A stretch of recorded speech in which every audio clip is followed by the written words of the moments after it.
বলতেই তো অনেক নিন্দা জ্ঞাপন করা বোঝায়। এখন বামরা যে ইস্যুতে মাঠে নেমেছে সেটা হলো ও রাজাকার ইস্যুতে, তাই তো? যে একজন রাজাকার আ বলা হচ্ছে তাকে, তাই তো? যেহেতু আদালত বলেছে সে রাজাকার না। এরকমই তো? আচ্ছা, সে এখন রাজাকার না।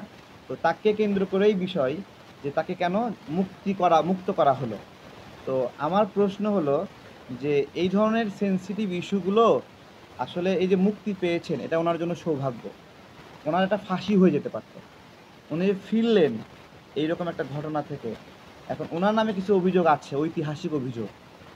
তো জামাতের ঐতিহাসিকভাবে এই সম্পৃক্ততা, এটা তো একবারে মিথ্যা নাকি? বা তারা কি মিথ্যা বলে?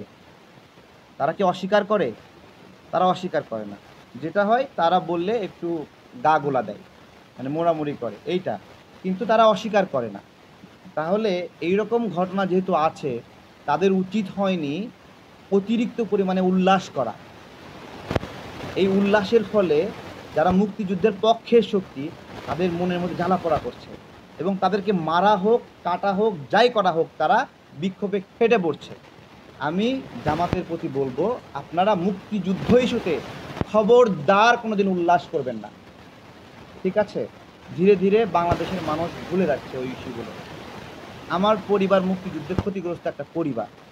আমার মায়ের মামা, রমজান মামা আমার মায়ের, তাকে মুক্তিযুদ্ধের ৯ মাস পরে রাজাকাররা খেজুরের কাঁটা দিয়ে খোঁচায় খোঁচায় হত্যা করছে, চোখ ফোঁটা করে দিছে।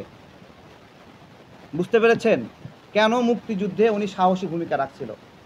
৯ মাস ধরে বন্ধুত্ব তৈরি করেছে, ৯ মাস পরে একা পেয়ে তাকে মাঠের মধ্যে ধরাশয়ী করে খেজুরের কাঁটা দিয়ে চোখ ফোঁটা করছে, প্রথমে এরকম করে খোঁচা খোঁচায় মারছে।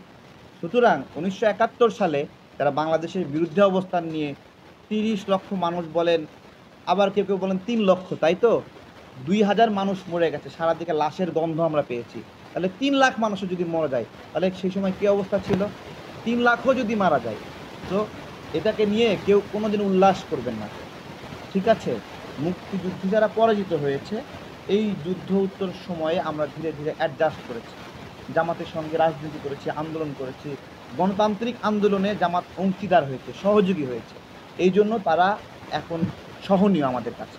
কিন্তু তাই বলে মুক্তিযুদ্ধ নিয়ে উল্লাস করবে, হ্যাঁ, জিতে গেছে, এই জিততে আমরা কোনোদিন দেব না। কিন্তু সেই জিততে পারবেন না আপনারা। আমরা সহ্য করছি, এটাই পর্যন্ত ঠিক আছে। জেতার চেষ্টা করবেন না যে আপনার হলো আপনাদের রাজাকার ইস্যু থেকে জামিন পেয়েছে, আপনারা বিজয় মিছিল করবেন, এই বিজয়ের সুযোগ নাই।